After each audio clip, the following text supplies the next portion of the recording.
Hello guys, আসসালামু আলাইকুম, welcome to my new blog video. তো এখানে হচ্ছে গিয়ে কড়ইতে মাছ ভাজা হচ্ছে আর ড্যাগে হচ্ছে গিয়ে মাংস রান্না করা হয়েছে।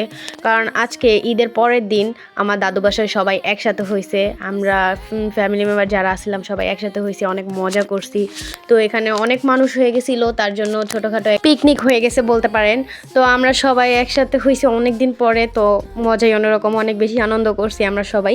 তো এখানে হচ্ছে গিয়ে রোস্টের জন্য মাংস ভেজে নেওয়া হয়েছে। আর রোস্ট রান্নাটা আমি দেখাইতে পারি নাই কারণ আমরা সবাই ব্যস্ত ছিলাম, তো তার জন্য আমি ভিডিওটা করতে পারিনি। আমি যে ভিডিও করছি এইটাই অনেক ভাই। তো তারপরে এখানে হচ্ছে গিয়ে ডিম ভুনা করা হয়েছে। আর এখানে হচ্ছে গিয়ে আমরা ভাবলাম যে দুপুর টাইম যেহেতু একটু টক কিছু খাইতে মন চাইতেছিল, তো সবাই পেয়ারা মাখাইতেছিল। তো এখানে পেয়ারা কাটছে আর হচ্ছে গিয়ে তেঁতুল মাখাই নিতেছিল পেয়ারার সাথে দেওয়ার জন্য। আর তেঁতুল দিয়ে পেয়ারা মাখা খাওয়ার মজাই অন্যরকম ভাই, অসাধারণ লাগে। আর পেয়ারার মাখানোটা অনেক বেশি মজা হয়েছিল কারণ এটা আমার আম্মুর হাতের জাদু। আম্মু মাখাইছিল, সরি রান্না করে নাই, মাখাইছিল।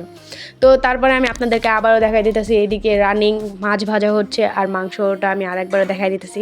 ভাই ভাপ উঠতেছিল, দেখতেই এত সুন্দর লাগতেছিল যা বলার বাইরে। আর আনন্দ তো অন্য লেভেলের ছিল যে আমরা সবাই একসাথে হয়েছি, মজা করতেছি।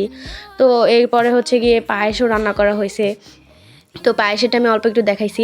তো এখানে সব রান্নাটা আমি দেখাইতে পারি নাই কারণ কি আমি ব্যস্ত ছিলাম, তো সব দেখানোর সুযোগ পাই নাই। তো যতটুকু দেখাইছি এটাই অনেক। আজকের ভিডিও এই পর্যন্তই। ভালো থাকবেন, সুস্থ থাকবেন, আল্লাহ হাফেজ।